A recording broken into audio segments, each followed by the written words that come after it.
तुम भले ही मेरे सूर्य कुमार यादव, मेरे T20 के राजा को शून्य कुमार बोल लो, चाहे तो मेरी प्रिंसों को कुछ भी बोल लो, लेकिन फिर भी हम लोग अभी तक एक भी T20I सीरीज हारे नहीं हैं और ये भी नहीं हारेंगे।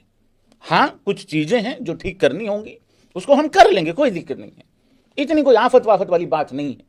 लेकिन आज हर्षा भोगले ने कुछ बहुत ही सवाल उठाए हैं जो कि जायज हैं। मैं चाहता हूं हर क्रिकेटर, मतलब एक्स क्रिकेटर भी ये सवाल उठाएं। देखिए, रवि शास्त्री के बाद बहुत ही ज्यादा मान सम्मान किया जाता है कमेंट्री में हर्षा भोगले जी का, और शॉन पोलक ने भी कुछ सवाल उठाए हैं जो कि जायज हैं। अब एक काम करो, तुम अपना अपना उंगली हाथ उठाओ और लाइक सब्सक्राइब का बटन दबा दो भाई लोग। वेलकम भाइयों, सभी का स्वागत है। Harsha Bhogle and Shaun Pollock भाई लोगों, एक क्रिक बस का एक क्लिप है जो कि पता ही आप लोगों को, मैच के बाद एक डिस्कशन चल रही थी, मैच के बाद चल रही थी, बीच में चल रही थी, 6 घंटे पहले एक क्लिप डाला गया है। वहां पे एक बहुत ही जेन्युइन और बहुत ही जायज सवाल उठाए गए हैं हर्षा भोगले के द्वारा, जो कि हम यहां पे डेली हम भी बात करते हैं उस तरीके से। सबसे पहले तो यह सवाल सबसे बड़ा है, क्या गौतम गंभीर इस भारतीय टीम का सीईओ है? क्या भारतीय टीम का गौतम गंभीर सीईओ अपने आप को मान बैठा है? नहीं, नहीं मानना चाहिए है, क्योंकि टीम हमेशा कैप्टन की होती है भाई लोगों। और मैं एक बार यहां फिर बता दूं, 2026 के बाद सूर्य कुमार यादव का क्या फ्यूचर है T20I क्रिकेट में, सबको पता होना चाहिए है। और हो ना हो, पर मैं अगर सूर्य कुमार यादव हूं, मैं 100% अपनी कमांड रखूंगा, मैं 100% ऑनरशिप लूंगा भाई लोगों, रिस्पॉन्सिबिलिटी लूंगा। सही होगा तो भी छाती ठोक के कहेंगे मैंने किया है, और अगर गलत हुआ तो भी छाती ठोक के जिम्मेदारी लेंगे। इस टाइम पे बहुत ही अजीब तरीके से चीजें चल रही हैं।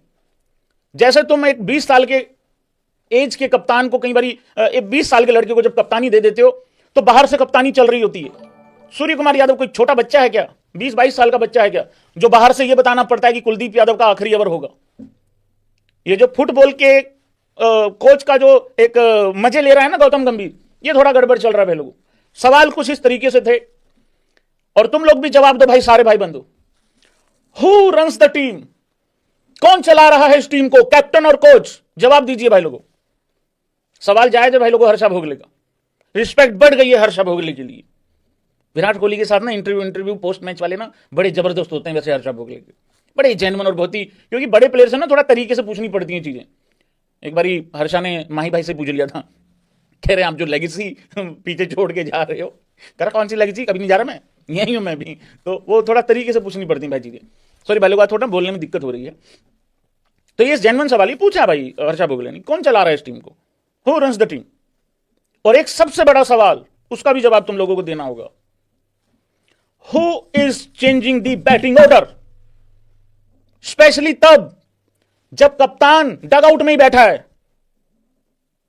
कई बार क्या होता है ना, कप्तान, और ये बड़ा जेन्युइन चीज है ये, कई बार क्या होता है भाई लोगों, कप्तान जो है ना बल्लेबाजी कर रहा है, तो बाहर से कोच को डिसीजन लेना पड़ेगा, समटाइम ऐसा हो जाता है।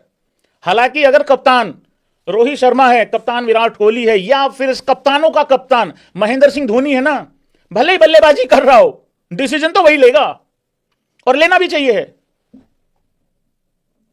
मेरे सूर्या मत कर यार भाई, यार भाई सूर्या की फॉर्म आ जाएगी बस यार, थोड़ा ना, थोड़ा तड़ी दिखा यार। भारत हिंदुस्तान का कप्तान है भाई क्रिकेट टीम का, बहुत बड़ी बात होती है यार। कौन बैटिंग ऑर्डर चेंज कर रहा है यार, बता नहीं रहे हैं यार ये लोग। तुम भैंस के सबके सब आईपीएल में चले गए हो यार, आ रहा हूं उस पर भी यार भाई यार। वैसे बात कर दी है स्टार्टिंग में किसके पास कितना पर्स बाकी है, एक बार दोबारा डिटेल में बात कर लेंगे भाई। ये बहुत गंभीर बात है ये। जब आप खास करके डगआउट में बैठे हो, सूर्य कुमार यादव डगआउट में ही बैठा है, उसके बाद भी तुमने नंबर 3 का ऐसा माहौल बना रखा है, मतलब बिल्कुल एकदम यार छितड़े उड़ा रखे हैं तुमने नंबर 3 के। 100% गौतम गंभीर इस टीम को भाई लोगों चला रहा है, जबकि टीम हमेशा कप्तान की होती है। अब तुम कहोगे भाई कोच का क्या रोल है? भाई कोच का रोल है सारी चीजों को मैनेज करना यार भैया, मैनेज करना काम है, ना कि यहां से पकड़ के ये चलाना। उंगली पकड़ के थोड़ी चलाओगे प्लेयरों को। ये क्या चल रहा है, उंगली पकड़ के तूने चलना। मैं तो सच्ची बता रहा हूं, किस दिन गौतम गंभीर के लिए गाना गा देगा सूर्य कुमार यादव, उंगली पकड़ के तूने चलना सिखाया है ना, दहलीज सेमीफाइनल की ऊंची है ये पार करा दे। अगर वहां अभिषेक शर्मा धरा गया ना, सेमीफाइनल में घोड़े लग जाएंगे, फिर सारा प्रेशर आएगा तिलक वर्मा के ऊपर। और वो भी इंसान है, पैर उसके भी डगमगा सकते हैं। फिर तुम रोते रहना यहां बैठ के उस्ताद होनियों को लेके, 33 नंबर जर्सी को लेके कि फिनिश नहीं किया फिनिशर ने। उस्ताद जी का मूड होगा फिर उस दिन देखेंगे, करंट टाइम का मूड मैटर करता है, उस टाइम प्लानिंग है अपने पास। और भी आगे भाई लोग एक सवाल पूछा है, हर्षा भोगले ने कहा है सीईओ कोच नहीं कैप्टन होना चाहिए। एक बहुत और जेन्युइन बात बोली है गौतम गंभीर एज प्लेयर, बड़ी ही फायर ये वो, अरे मैं करके दिखाता हूं, अभी जवाब देता हूं, मैं अभी बताऊंगा। एज कोच तुम ये चीजें नहीं कर सकते हो। एज कोच भाई तुमको थोड़ा सा पीछे रहना पड़ता है, इसलिए बार बार गौतम गंभीर की पिलाई होती है जब टीम इंडिया हारती है। क्यों? क्योंकि भाई वो ठेकेदार तो वही है ना टीम का। हाँ, थानेदार साहब है। हाँ, वो अपने सिंगर हैं मनकीर तौलक पंजाबी, वो ऐसे बोलते होते हैं की गल होई थानेदार अंकल, ऐदा करके भी रे। हाँ, तो थानेदार साहब हैं अपने गौतम गंभीर जी। शॉन पॉलक से सवाल जब हुआ ना कि भाई ये बैटिंग ऑर्डर कौन चेंज कर रहा है, किसको करना चाहिए, कह बिल्कुल कैप्टन को करना चाहिए। एक्सपेरिमेंट ठीक है, चलते रहने चाहिए, कोई नहीं भाई, वर्ल्ड कप से पहले ये है, बट रोल जो है वो डिफाइन होने चाहिए। शॉन पॉलक ने भी ये बात बोली है भाई कि रोल डिफाइन होने चाहिए। अच्छा, मुझे एक बात बता दो सारे भाई, ये दोनों तो अपने डोमेन में ही है ना भाई। हमारा तो चलो तुम लोग तो डोमेन से बाहर आ जाते हो, शॉन पॉलक का तो डोमेन होगा ना ये बात बोलने का कि प्लेयरों को। दो बहुत ही स्पेसिफिक बात बोली है, मैंने इसको रीट्वीट भी किया है, उस्ताद होनियों ने खुद रीट्वीट किया है इसको। शॉन पॉलक ने दो बातें बहुत स्पेसिफिक बोली, एक तो एनवायरमेंट बहुत जरूरी है प्लेयरों को वो उस तरीके से देना, दूसरा रोल डिफाइन बहुत जरूरी है करना। तो भाई लोगों देखो बात जेन्युइन है, बट मैं यहां पे एक चीज और बता दूं आप लोगों को, इसमें एक जगह पे एक कुछ आता है यहां पे, ये भी बात बतानी बहुत जरूरी है। थैंक यू करीब बज वाले भाइयों, ये तुम्हारी ही एप्रिसिएशन के लिए दिखा रहा हूं उस हिसाब से। देखो यहां पे ये भी बात जाननी बहुत जरूरी है गौतम गंभीर के लिए, T20 आईज में 25 मैचों में से 20 जीते हुए हैं, सीरीज अभी तक हारे नहीं है। यस, दो जो है वो नो रिजल्ट रही हैं सीरीज, 3 जो है मैचेज हम लोग हैं, दो मैचेज नो रिजल्ट रहे हैं, 3 मैचेज हम हारे हैं, तो टोटल मिला के 5 मैचेज हो गए। और सीरीज अभी तक हारे नहीं है, ज्यादा से ज्यादा ड्रॉ हुई है सीरीज, ठीक है, बराबरी पे खत्म हुई है। 80% विनिंग यहां पे परसेंटेज है, ठीक हो गया।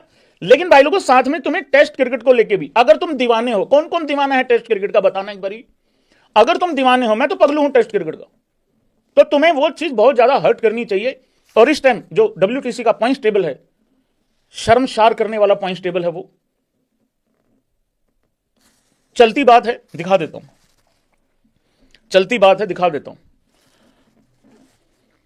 ये पॉइंट्स टेबल है भाई लोगों WTC का। ये मेरे भारत की टीम नहीं हो सकती टेस्ट, ये वो टीम नहीं हो सकती जो रोहित शर्मा हैंडल कर रहा था, स्पेशली ये वो टीम नहीं हो सकती जो विराट कोहली ने हैंडल की थी। विराट वाली तो ये हो ही नहीं सकती। रोहित शर्मा की कप्तानी में हम घर पे क्लीन स्वीप हो गए न्यूजीलैंड से, वो तो आज इस फॉर्मेट में है ही नहीं है। सजा मिल गई ना, वहां तो खराब किया, सजा मिल गई। व्हाइट बॉल में तो 10 महीने में 2 ICC इवेंट जीत के दे दिए, तब भी सजा मिल गई। समझ रहे हो, मैं कहना ये चाह रहा हूं, तुम खराब करो अच्छा करो, अगर मुझे भाई एक बंदा नहीं चाहिए मतलब नहीं चाहिए, मुझे मतलब CEO साहब को जो समझ बैठे हैं अपने आप को, जो नहीं चाहिए तो नहीं चाहिए। सेम